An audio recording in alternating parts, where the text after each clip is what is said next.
연방공개시장위원회 정례회의가 오늘부터 이틀간 열리고 있습니다. 시장에선 연준이 기준금리를 0.5%포인트 올리는 빅스텝을 취할 가능성을 높게 보고 있습니다. 급격한 물가 상승으로 저소득층의 식품 구매 예산이 감소하면서 푸드뱅크 수요도 크게 늘고 있습니다.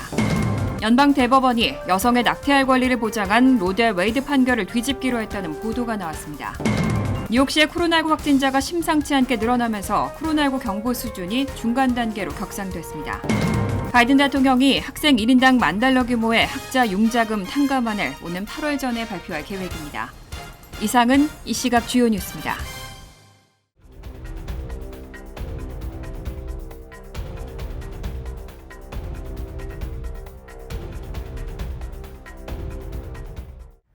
시청자 여러분 안녕하십니까? KBN 뉴스입니다.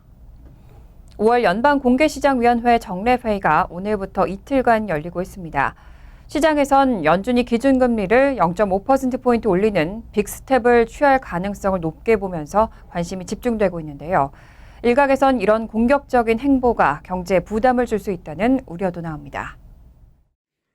연준은 오늘부터 이틀간 5월 FOMC 정례회의를 진행하고 금리 인상률을 발표할 예정입니다. 시카고 상품거래소 그룹의 페드워치에 따르면 시장은 연준이 5월 기준금리를 0.5%포인트 인상할 확률을 98.7%로 보고 있습니다. 제롬 파월 의장은 지난달 국제통화기금 총회에서 0.5%포인트의 금리 인상 가능성을 강력하게 시사한 바 있습니다. 또 앞서 지난달 초 라엘 브레이너드 연준 부의장이 이르면 5월 FOMC에서 대차 대조표를 빠르게 축소하겠다고 언급했던 것처럼 8조 9천억 달러에 달하는 연준 보유 자산의 규모를 줄이는 대차 대조표 축소 결정을 내릴 거란 전망도 나왔습니다. 고강도 긴축 행보 우려에 미국 10년 만기 국채금리는 이날 2018년 12월 이후 처음으로 장중 3%를 돌파했습니다. 5월 FOMC에서의 빅스텝은 거의 확실시되는 가운데 이미 시장의 관심은 6월 FOMC를 향하고 있습니다. 노무라 증권은 6월과 7월 0.75%포인트씩 금리 인상을 전망하는 보고서를 내놨고 메리 데일리 샌프란시스코 연은 총재도 0.75%포인트를 고려한다고 밝힌 바 있습니다. 때문에 일각에선 이런 공격적인 긴축 행보가 미 경제에 부담을 줄 수 있다는 우려도 나옵니다. 앞서 미국의 1분기 국내 총생산 성장률은 마이너스 1.4%를 기록했고 전직 연준 부의장인 로저 퍼거슨은 CNBC와의 인터뷰에서 현 단계에서 경기 침체는 거의 불가피하다며 내년 경기 침체를 예상한다고 밝혔습니다. 한편 이렇게 연준이 금리 인상을 본격화하면 증시가 전고점 대비 50% 폭락할 거란 월가 전문가의 경고가 나왔습니다. 월가 유명 컨설팅 회사인 리처드 번스타인 자문의 분석가인 댄 스즈키는 역사적으로 금리 인상기에는 주식이 전 고점 대비 50% 가까이 급락했고 오버슈팅도 많았다고 분석했습니다. 스즈키는 이번 주 연준이 공개시장위원회에서 0.5%포인트의 금리를 인상하면 미국이 본격적인 금리 인상 주기에 접어들 것이라고 봤습니다. 또 증시 역사를 볼 때 연준이 본격적인 금리 인상 모드에 진입해 6개월이 지나면 주가는 50% 가까이 떨어졌다고 분석했습니다. 나스닥은 2일 1.6% 상승했지만 전고점 대비 23% 급락했는데 앞으로 27% 이상 더 떨어질 수 있다는 의미입니다. 스즈키는 증시가 급락할 때는 오버슈팅이 많이 발생한다고 덧붙이고 특히 버블이 심한 IT, 통신 분야가 가장 큰 충격을 받을 것이라고 전망했습니다. 또 이럴 때는 경기 방어주인 에너지나 금융주로 갈아타는 것이 현명하다고 충고했습니다. 우크라이나 사태와 글로벌 공급망 위기 등으로 급격하게 물가가 상승하고 있는데요. 이런 가운데 저소득층의 삶은 더 힘들어지고 있습니다. 물가 급등으로 식품 구매 예산이 감소하면서 푸드뱅크 수요도 크게 늘고 있습니다. 어제 월스트리트저널은 최근 소외계층에 식품을 무상으로 제공하는 푸드뱅크의 도움을 받는 미국인이 크게 늘었다고 보도했습니다. 디트로이트 지역에서 푸드뱅크를 운영하는 복지단체 풀가른 하비스트는 지난해 12월 이후 푸드뱅크 수요가 25에서 40% 증가했다고 밝혔습니다. 특히 3월의 경우 직전 달에 비해 수요가 30% 급증한 것으로 나타났습니다. 이 단체 대변인 크리스토퍼 아이비는 최근 유가를 비롯한 각종 생필품 가격이 급등하고 있다는 사실을 언급하고 식품을 지원받으려는 수요가 빠르게 늘고 있다고 전했습니다. 한편 전문가들은 물가 상승 이전부터 저소득층의 위기는 이어져 왔다면서 코로나19 사태가 발생한 2020년 초부터 푸드뱅크의 수요가 늘었다고 지적했습니다. 기존 저소득층 외에 코로나19로 직장을 잃은 실업자 등이 푸드뱅크 수요에 추가됐기 때문입니다. 한편 월스트리트저널은 물가 급등과 글로벌 공급망 위기가 푸드뱅크에도 위기가 됐다고 전했습니다. 푸드뱅크는 식품 제조업체나 개인으로부터 식품을 기탁받아 소외계층에 전달하는 역할을 하지만 식품 가격 상승은 기부 물품의 축소로 이어질 수밖에 없기 때문입니다. 실제로 미 전역 200여 개 푸드뱅크의 네트워크 단체인 피딩 아메리카는 기부 물품 감소에 대응하기 위해 직접 식품을 구입하는 비중을 늘리고 있지만 물가 상승 탓에 40% 예산이 추가로 소요되고 있다고 밝혔습니다. 연방대법원이 여성의 낙태할 권리를 보장한 로데 웨이드 판결을 뒤집기로 했다는 보도가 나왔습니다. 폴리티코가 입수한 대법원 다수 의견서 초안에서 세뮤얼 얼리토 대법관은 낙태할 권리를 보장해온 해당 판결의 논리가 매우 약하고 잘못됐다고 평가했습니다. 정치 전문 매체 폴리티코는 세뮤얼 얼리토 대법관이 작성해 대법원 내 회람한 다수 의견서 초안을 입수했다며 연방 대법원이 여성의 낙태할 권리를 보장한 로데 웨이드 판결을 뒤집기로 했다고 보도했습니다. 로데 웨이드로 불리는 1973년 연방 대법원 판결은 여성의 낙태권을 확립해왔습니다. 이 판결은 임신 약 24주 뒤에는 태아가 자궁 밖에서 생존할 수 있다고 보고 그전에는 낙태를 허용해 여성의 낙태권 보장에 기념비적 이정표로 여겨져 왔습니다. 하지만 트럼프 전 대통령 시절 법관 구성이 보수 우위로 바뀐 연방대법원은 낙태 가능 기준을 임신 15주로 좁힌 미시시피주 법률을 지난해부터 심리하면서 판결을 뒤집을 수 있다는 전망이 이어져 왔습니다. 폴리티코가 입수한 초안에서 얼리토 대법관은 로데 웨이드는 시작부터 터무니없이 잘못됐다며 논리가 매우 약하고 판결이 해로운 결과를 초래했다고 지적했습니다. 또 낙태에 대한 국가적 합의를 끌어내기는커녕 논쟁을 키우고 분열을 심화했다고 적고 이런 판결을 뒤집어야 한다고 결론을 내렸습니다. 또 헌법에는 낙태에 대한 언급이 없고 어떤 헌법 조항도 낙태권을 명시적으로 보호하지 않는다고 설명했습니다. 다만 민주당 정부에서 임명된 대법관 3명은 소수 의견을 작성 중이고 존 로버츠 대법원장이 어떻게 결정할진 불투명합니다. 폴리티코는 연방 대법원 판결이 2개월 내 공표될 것으로 보이고 그때까지는 최종 결정이 아니라고 설명했습니다. 그런데 여성의 낙태권을 보장하고 있는 이 로데 웨이드 판례가 깨지면 실제로 어떤 변화를 불러올지를 놓고 우려 섞인 전망도 나옵니다. 뉴욕타임즈는 원정 시술과 낙태약 밀거래가 늘어날 것이라면서 취약계층 여성이 특히 큰 곤경을 겪을 것이라고 지적했습니다. 뉴욕타임즈는 연방 대법원이 로데 웨이드 판례를 뒤집을 경우 시대를 반세기 전으로 되돌리는 것이라고 평가하면서 향후 미국 사회에서 일어날 상황을 전망했습니다. 우선 로데 웨이드 판결 이후 합법화한 낙태권이 연방 헌법의 보호에서 벗어나면 미국의 주별로 정치 성향에 따라 들쭉날쭉한 법이 시행될 것으로 전망했습니다. 절반 이상의 주에서는 낙태가 합법적이겠지만 보수 성향이 강한 중서부와 남부의 여러 주에서는 그렇지 않게 되면서 낙태에 대한 접근이 금지되거나 법률적 제한을 두는 주가 22개에 이를 것으로 예상했습니다. 로데 웨이드 판결이 없었다면 미국 내 합법적인 낙태가 최소 14% 감소했을 거라는 샌프란시스코대 미들버리 칼리지 팀의 연구 결과도 인용했습니다.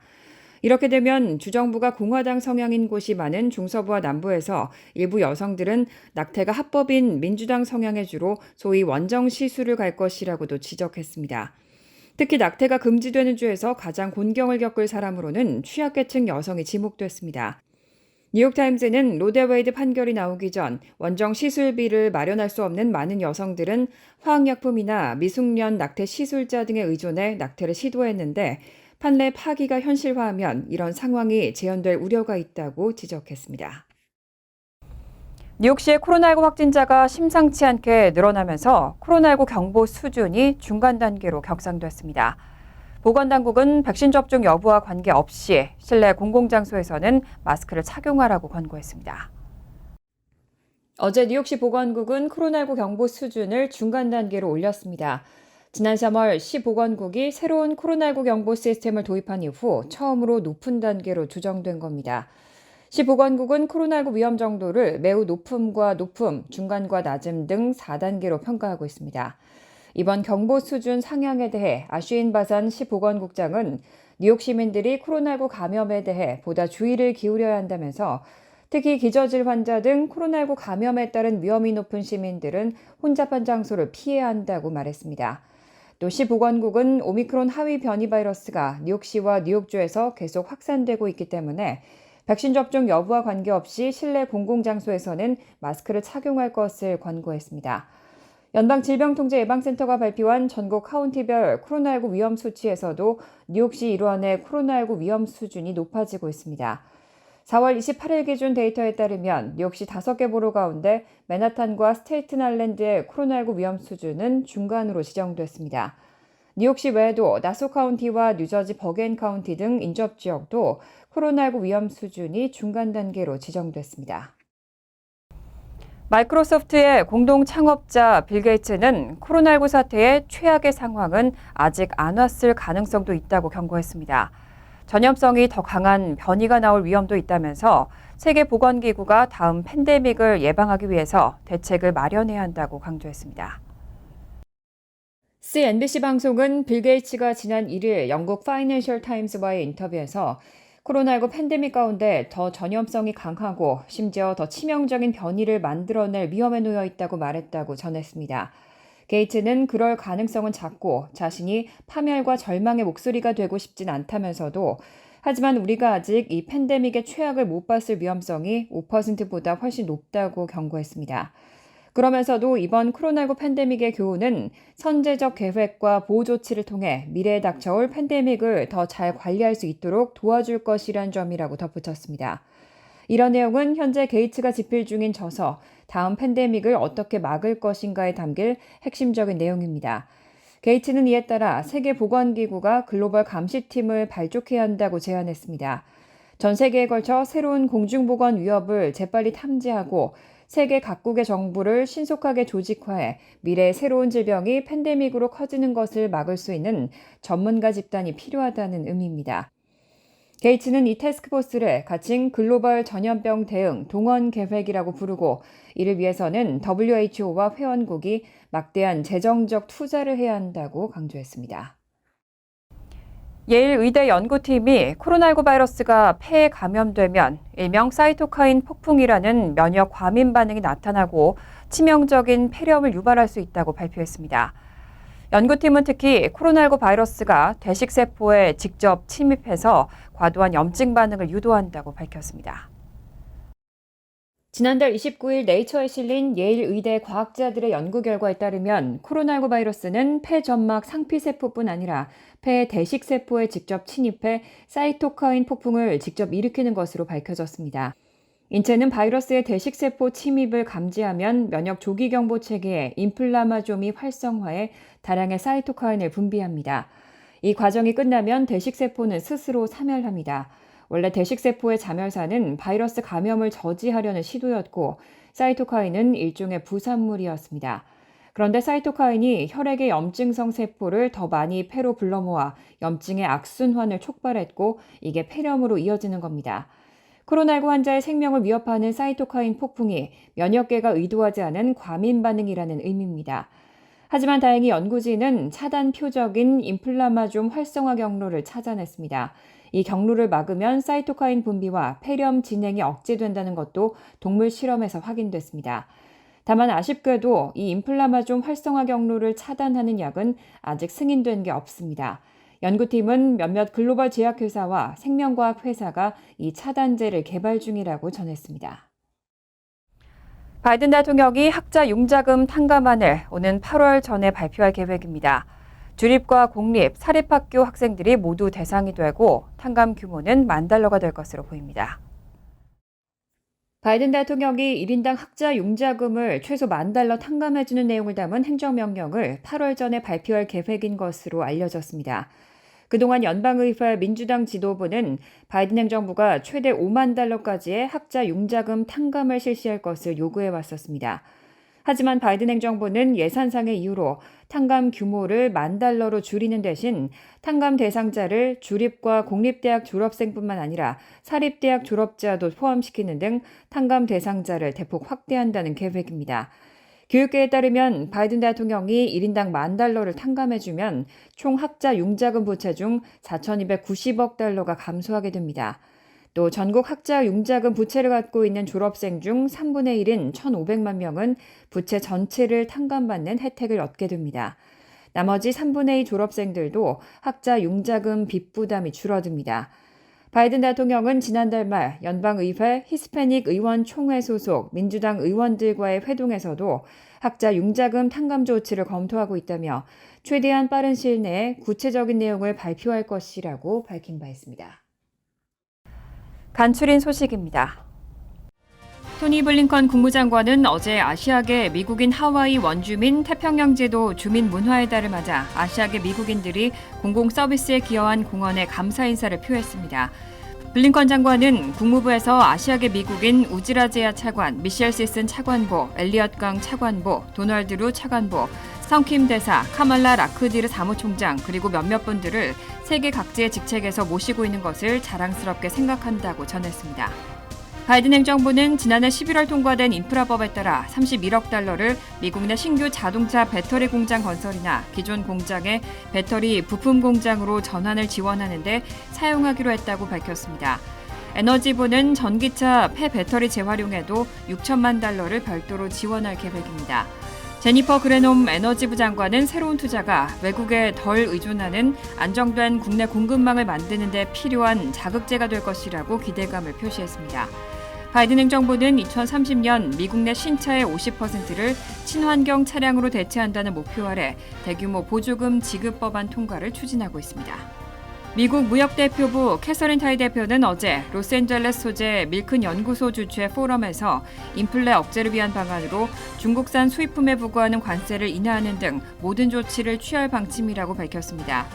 그는 전략적 관점에서 뭔가를 행할지를 판단하는 게 중요하다면서 인플레 대처에 어떤 조치를 강구한다 해도 더욱 탄력성 있고 지속적인 세계 경제를 구축한다는 중기적인 목표를 훼손해서는 안 된다고 강조했습니다. 에릭 애덤스 뉴욕시장은 어제 브루클린에서 기자회견을 열고 팬데믹 이후 늘어난 과속 난폭 운전을 억제하기 위해 다중 플랫폼, 다중 언어 캠페인을 시작한다고 밝혔습니다. 이번 캠페인은 뉴욕시가 2014년부터 교통사고 사망자 0명을 목표로 시행한 비전제로 프로그램의 일환입니다. 뉴욕시는 과속은 생명을 앗아갑니다. 천천히 달리세요라는 문구가 적힌 선전물을 교통사고 빈번 지역에 대거 부착할 예정입니다. 지난달 26일까지 뉴욕시에서 교통사고로 사망한 사람은 64명으로 8년 만에 최고 수준입니다. 보행자 사망자는 39명에서 30명으로 줄었지만 운전자와 승객 사망자가 13명에서 23명으로 급증했습니다. 환율과 증권 소식입니다.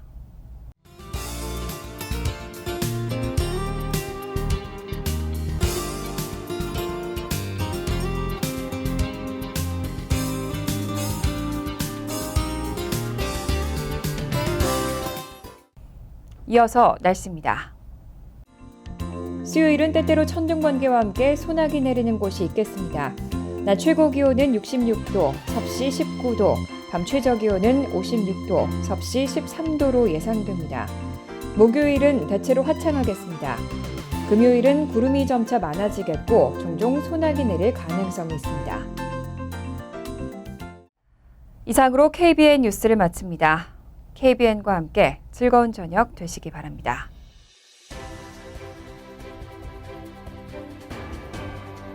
미 동부 최대 한인방송 KBN이 제작하는 KBN 뉴스는 웹사이트 mykbn.com 그리고 유튜브와 페이스북에서 다시 보실 수 있습니다. 좋아요, 구독, 알림 설정은 뉴스 제작에 큰 도움이 됩니다.